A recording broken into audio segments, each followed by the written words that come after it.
Hello and welcome to the Created to Write show. Today I have a guest all the way from America. Well, welcome to the show, Justice. Hey, Michelle, how are you doing today? Very well, thank you. And Awesome. I would love to hear a little bit about you, where you're based, what you write, and why you started writing. Absolutely. So, as you said, my name is Justice. I am located in Orlando, Florida, and currently I write historical fantasy. And I began writing actually when I was a kid. And so, as a kid, I dreamed of being a filmmaker and going on to direct films over at Disney or Pixar. And so, from a very young age, from 7 to 8 years old, you would see me with a camera in hand, and I would be filming my toys and making sequels to my favorite films. And throughout my childhood, that just continued to develop. I was a super into Lego stop motion. And so I would spend half my time watching movies like Lego stop motion movies on YouTube. And then I would spend the other half of my time trying to go make my own Lego stop motion films. And so as a kid, you'd either see me with the camera or you'd see me watching films on my phone. And that sort of ruled my childhood. And it eventually evolved into making movies with my friends. We would dress up in costumes and we would go out, we'd make a film, we go back together, we get home, we edit it, and then we'd proudly go show it to our parents. And so, as long as I can remember, storytelling has always been my preferred method of communication. It wasn't necessarily always writing novels or writing fiction, but it was story in some form. And throughout my childhood, I sort of explored in different mediums. I would do short stories, I would write comic books, I would do picture books. So any story was truly my passion. And it wasn't until I was probably around 15 or 16 years old that the idea of writing a novel even popped into my head. For some reason, I assumed that novels were books that ancient people wrote many years ago, and that was not a task that someone like me or someone young could actually take on. And it wasn't until I moved to Orlando, Florida, that I discovered that my best friend and his siblings were writing their own books. Specifically, they were writing fan fiction off of Star Wars and Marvel films. And I thought that was pretty cool. And at the time, I was pursuing a dream in my head of becoming like an animator at Pixar or a director at Pixar Animation Studios. And when I realized that I could not have to necessarily go to college and wait to go make those movies, I could start now writing them out. I could build out my own world on paper without having to pay $100 million to make it. That was very attractive to me as a 15-year-old. And so immediately I just was completely encaptured by the world of writing because it was almost as if the movies I wanted to make were such small scale. I could finally make what was in my head basically become reality very quickly in a very easy process. I didn't have to go hire directors or filmmakers and actors. I could literally make whatever world I wanted by myself. And so that was really cool to me. And I started writing fan fiction, and I wrote fan fiction for years before I even embarked on any original stories. I didn't realize it. And I think for about 2 years, I would just write fan fiction. And it was around that time that I realized that I was probably wasting my hours crafting something that I could never release to the world. At least I couldn't make money off it. I couldn't publish a book. And it was around that time that a dream dawned on me of what would it look like if I could, instead of dedicating all my time to writing about other people's characters, to write my own characters and publish something that would make an impact on other readers. And so I embarked on this journey of writing my first novel at the time, which was a historical fiction. And I somehow had it in my head that this was going to be like the great American novel. I don't know what it was about 17-year-old me, but I knew that it had to be perfect. And truly the dream and like the passion of writing something that other people would read and claim to be their favorite or claim to be an influence on them was really attractive to me. And even that goes back to my childhood. Anytime I would create a film, I was so excited to show it to people. I was so excited to sit back and watch the reactions. And I think that was really what was admirable to me about writing a book is that I could get potentially a book in the hands of hundreds or thousands of readers, and they would have that same reaction that I had when I would watch back my old films or movies. And so that's how I sort of started writing in general. Very cool. Thank you for sharing that. And have you made any mistakes along the way? Can you share anything that could help others? Oh my goodness. So mistakes are the writer's journey. Mistakes are your friend. I do not believe that I would be where I am today. I am only 21 years old, but I have grown so much in the past 4 years simply because of my mistakes. And I truly don't believe that you can become a good writer, become a great writer, unless you try and try again and you fail. And to me, a big lesson that I've learned recently in the past year that's just completely changed my life, changed my writing life, changed my relationships with people is that as a human being, we have a natural tendency to look at the world around us and we sort of compile different people, figures, books into this dream image in our head of where we want to be, where we want to go. And so we'll craft this perfect vision of our future selves that we want to become that's made up of fragments of other individuals. And we'll chase that idea, we'll chase that perfect book in our heads that we're comparing to other writers, and we'll allow that be the goalpost by which we measure our success and measure our distance. So every time I would write, I would look at what I had written, would step back, and I would immediately be discouraged because it wasn't as good as the writers I was comparing myself to. It wasn't as good as the other creatives. And this was an ongoing battle throughout my entire childhood, my entire life, is I would look at the world around me and I would wish I was there where I was really back here. And I think it's a dangerous trap that a lot of the world falls into, not just the writing world, which is that you compare yourself to other people's success. And no matter how hard you try to get from point A to point B, you'll never truly get there because they're not you and you're not that person. And so when you look at someone else's goalpost, it's a constant moving goalpost for yourself because as you get to that goalpost, you pass your other achievements and don't even realize it because the goalpost keeps shifting. You keep changing what your idea of happiness is. And so the solution to this, which is a incredible concept that again, it seems so self-evident, it seems so simple, yet not many individuals actually see it this way, which is that instead of comparing yourself to other writers, the best thing you can do is to compare yourself to your past self, to compare yourself to how far you've come because you're on your own journey. You're on your own writing path, own writing career that is different from Jane Austen's. It's different from J.K. Rowling. You're not going to be that writer. And so if you look at your past self, see how far you've come over the span of 1 year, 6 months, 90 days, and you start measuring yourself by your progress, asking yourself, did I write more this week than I wrote last week? Did I write more in the past year? Has my writing improved? Have the reviews improved over my previous books? Are readers taking my books more kindly? And if you compare yourself to your past self, it frees you up to become the person you want to be because all that matters is that past metric. As long as you're growing, nothing else truly matters. As long as you're taking steps, you're advancing. If you can look at yourself 1 year ago today and see that you're a night and day person, that you have completely become a different human being, that way, then once you do that, you can readjust your goals, and then you can go off of there. And so this has been a mindset that has just changed my life, both in my family life, my relationships, my work life, is allowing myself to sit down every couple weeks and write down my achievements. And when you do that exercise, you write down, okay, in the past 90 days, I did X, Y, and Z. I wrote 5 chapters in this book. I developed an outline. I world built. I made a map for my story. And you start realizing very quickly that you actually are making progress. And the danger of comparing yourself to other people is that you lose track of your progress very quickly because you're not looking at that distance of where you traveled. You're only looking at how far you truly come. And so that is honestly the biggest lesson and mistake that I've made is that I spent the first 20 years of my life only comparing myself to others. And I never allowed myself to compare myself to my past self. And again, it's not something that I necessarily am perfect at. I fall into the trap still every day, but now I'm aware of it. And by doing those exercises, writing down, and I like to do them every week if I can. Some people do it every day. And I just write down, what did I accomplish this week? And that helps me to understand that I'm not constantly just running in place like you're on a hamster wheel. That's often what it feels like. And when you write down those tasks, you truly realize that, oh, you are moving. You may not be moving as fast as somebody else, but it doesn't matter because you've already traveled a considerable distance from where you started. Very wise words from the 21-year-old. Thank you, Justice. Absolutely.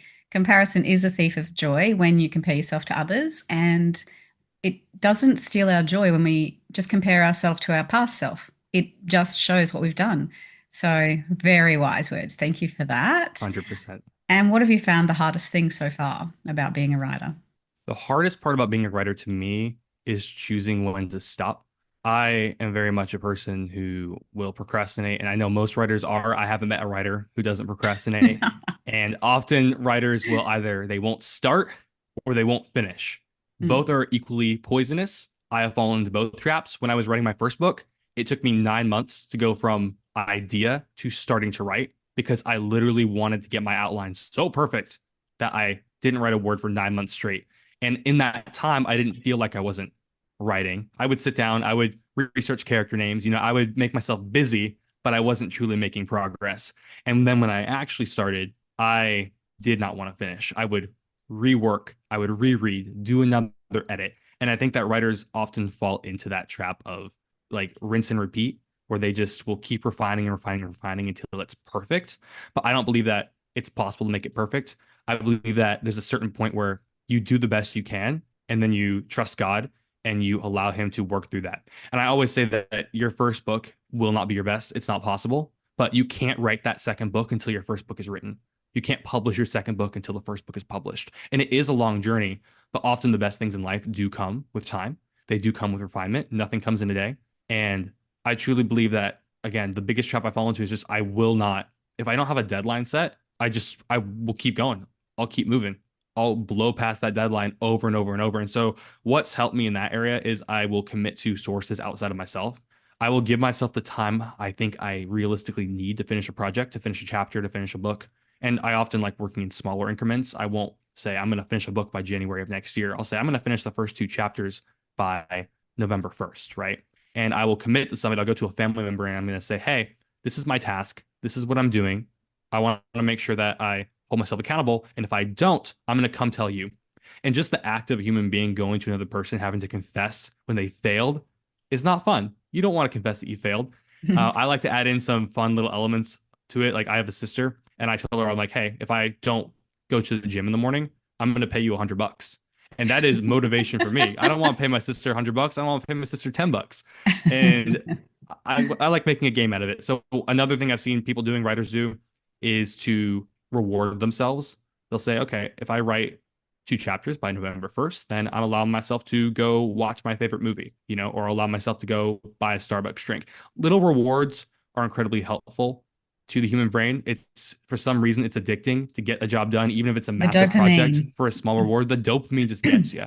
Yeah. And so that I would say is my biggest struggle is truly it's deadlines, sticking to them, and understanding that if I do not have a deadline in place, it's never going to be finished. It never will. And that's just the truth. So I'd say deadlines. Yes. Deadlines are great. And I, years ago when I started writing a book, I just kept starting and I was never happy and just kept starting a new one, Mm. starting a new one, or starting the same one. And I came across an event called NaNoWriMo, National Novel Writing Month. And that was when I penned my first novel, which is Spiraling Out of Control. And then I used that every year to write 50,000 words in a month just to get that out of my head and stop starting again or procrastinating that start. So I would just do a focused writing. And I've got a bunch of novels now penned that I need to edit and get out. But I have written most of my work in November and then worked on it throughout the year. And that brings me to NaNoWriMo is no longer. But what are you bringing to the table that is really exciting? Well, you brought up a really great point with NaNoWriMo, and there's a reason why there were 400,000 annual attendees in their previous year of 2024 because it was effective. NaNoWriMo, it worked. People showed up year after year because they knew it was a guaranteed way to finish the book. And there's multiple aspects to that. I believe that the community, of course, is a big aspect to it, and also the deadline. It was incredibly attractive because it wasn't, again, it's the idea as well of committing to somebody other than yourself. Because when you're in that community, you suddenly have 400,000 people that are supposedly achieving that goal. And you think if I don't achieve that goal with them, then who am I, right? And that's why I think NaNoWriMo is so effective. Also, I wrote my first book during NaNoWriMo. That's also what helped me similarly to you because I had enough. I heard of the event, I think a month before, so October of 2022. And I was like, I'm just going to do it. Like, this is what I needed. And yeah, so as you mentioned, unfortunately, NaNoWriMo did shut down. And I found that out in March of this year. And it just broke me because I have a special place in my heart for Nano. I love the event. It is responsible for why I'm here talking to you today. I wouldn't be here right now. I wouldn't have published my first book. I wouldn't have even written my first book if not for NaNoWriMo. And so I adore the event. And I always tell everybody that NaNoWriMo is what helped me write my book, but it never truly helped me get across the finish line. NaNoWriMo gave me a deadline. It lit a fire under my butt, but it didn't bring me peace because at the time, being a procrastinator, I was so afraid of what the world was going to think of my story, even though I craved that. I was so scared of what my family would believe, what my friends would think. I would publish the book and I'd be shamed. I had all these thoughts like surrounding me when it came time to publish. And that's why I always say what got me across the finish line wasn't the goal. That got me across writing, but it didn't give me the peace and confidence to hit that publish button. It didn't give me the confidence to hire the editor. And what it did, and I give full credit, is to Jesus Christ. And to me, my entire existence, my entire meaning, and why I'm here and my mission is all to do with a verse, which is First Peter 4:10. This is my favorite verse. I first heard it back in high school and it stuck with me. And it is a verse that I repeat every day. I have it in my email signature. This is the verse, and the verse is First Peter 4:10. And the verse goes, as each has received a gift, use it to serve one another as good stewards of God's very grace. I personally believe that this is saying that all of us have been given a natural desire to some sort of creativity, that your desire to write is not accidental. An actor's passion for the art is not accidental, that God has implanted these desires on our hearts, desires to go help the sick, the widows, the orphans, that these desires are placed on us by God. So the first part of the verse is, each has received a gift. And the second half is, as good stewards of God's varied grace. And the word steward is particularly attractive to me because I think a lot of people misunderstand the word. Steward comes from the Greek word oikonomia or oikonosis, which means manager of the household. And most people assume that the manager of the household, that their job is simply to watch over the home while the master's away, make sure there's no fires, make sure that the maids are in check, the children are okay, they get out the door okay for school, the crops are all right. That's what most people assume the manager's job is. However, the manager's job, in accordance to the Bible, is actually much more. Their job is not simply to watch over the home. Their job is to return the home in a better state than when the master left. Their job is to multiply the crops. Their job is to go out and start new business deals, to bring in more revenue, to make the home healthier, happier, and brighter while the master's gone. That is the true task of a steward. So if we zoom out and we see the verse again, as each has received a gift, use it to serve one another as good stewards of God's very grace. That's saying that, at least I believe, is that we've all been given a gift, a desire on our heart by the Lord, and we should use it to return the earth in a better state than when God left. And of course, returning the earth in a better state means bringing more to Christ, telling more humans, more individuals of the good word that Jesus Christ is the living God. And with this mindset, my life completely transformed because it was no longer about writing for me. Writing was no longer about what the world thought of my story. It only had to do with God. And was I fulfilling his wish, not his wishes, but was I fulfilling his duty? Was I fulfilling his calling for my life? And the verse, as each received a gift, use it to serve one another as good stewards of God's very grace, became my reason for why I write, my reason for what I do, because it completely took the insecurity and fear out of hitting the publish button. It took the fear out of what the world would truly believe. And so with this concept and hearing that NaNoWriMo, unfortunately, will be no more, I thought to myself, wouldn't it be incredible if there was a space for Christian writers to come together and write with peace and freedom for God, to come together, use their God-given gifts to bring others to Christ, to take the focus off of themselves. Because us as humans, we constantly are thinking about us, our fears, what we want, and instead put it all on God. Don't focus on you, put it on God and put it on others. Focus on uplifting others so that you have a community of people who are all focusing on each other and God. And the order would be focus on God first, then focus on one another and see what happens. And so I decided it would be really incredible to see this community come together this November as a spiritual successor, so to speak, to NaNoWriMo. It's taking the idea of the deadline that NaNoWriMo started with that was so effective, but also adding in Jesus, adding in his glory. And so Jesus Writing Month is an event taking place this November, November of 2025. It'll be the first year that Jesus Writing Month occurs. And the entire idea of the event is, let's bring in this community, let's bring in Jesus, and let's bring in the deadline, and let's just let it work together. Let's gather together in praise and worship, in devotionals, in prayer. Let prayer be the driving factor behind this event. What would it look like to have a writing community that was a church? It was a family, not necessarily a community coming together for their passions of writing, but their passions of Jesus and then their passions of writing second in that order. And that is truly how this event was created. I love it. I am so excited that you've created this.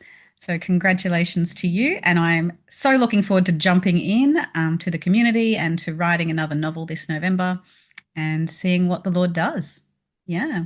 Absolutely. No, for sure. And I put all credit back on the Lord. I don't take any credit for this idea. I don't believe it came from me. And every step of the process has just proved that, where I have opened or I've knocked on so many doors and the Lord has opened every single one of them. I have had so many incredible writers on social media in this space who I would go to and they would have a significant following, many more than I had and still have at the time. And they would say yes and they would fall in love with the concept of Jesus Writing Month. And I truly don't believe that this event would be possible, of course, without Jesus, but also I know that the Lord has been working to bring this event to what it is every single step of the way. And so truly I put all glory goes back to him. 100%. Amen. Awesome. And before we go, I have thoroughly enjoyed this conversation. Do you have any parting words of wisdom for the person who's fearful of starting? 100%. I would say a couple things, but first I would say is that all good comes from the Lord, and that when you spend time in his word, when you spend time praying with him every single day, make that your priority. Make God your first priority, number one. That the rest of your life, your fears, your struggles, your worries, your jobs, your kids, it all sort of just starts falling into place. And I'm young, I haven't experienced this to its fullest, but I've heard it from many people who have said, every time their life just goes off track, as soon as they just focus on God, the worries melt away. And I don't even believe it means that the actual problems in the world are always disappearing. It's more of your mindset. It's all about you because you're focused on my issues, my problems. And when you put it on God, your problems are now second. Your problems aren't as big. Your problems are so minute in comparison to our incredible living God. And so I would say that anytime you're struggling, and it sounds cliche because everyone says that, like go pray, like go read the Bible. It's the last thing most of us ever want to hear. But the truth is that is what brings you fulfillment. It is what heals your soul. And so I would say that anytime that you're afraid to start, anytime you're afraid to begin a new venture, to finish a book, to publish, spend time in the Word, spend time in God, pray, and then do it. I always tell people that are afraid to start that if you take a step forward and that's not the path that God wants for you, you got to trust Him to close that door. If you truly are intending to honor God in every step that you have and you're going forward and God doesn't want you to go that direction, then guess what? He's not going to let you go in that direction. He's going to steer you in another way. And so allow God to steer you. Don't be afraid that what you're doing isn't his will. Don't be afraid of what the world will think, because if it's not truly God's plan, he will use that either as a stepping stone or as an opportunity to slam that door in your face and steer you into another hallway. So that would be my final word of advice, is to take a step to read the Bible, pray to God, and allow him to change your course. Great words to finish on. Thank you so much, Justice. And I will pop all of Justice's links below and Jesus Writing Month links. And can you all please jump on board and support him, because this is an amazing thing that he is doing for our world, for our writing community. And you were created to create, and some of us were created to write. So jump in and give it a go.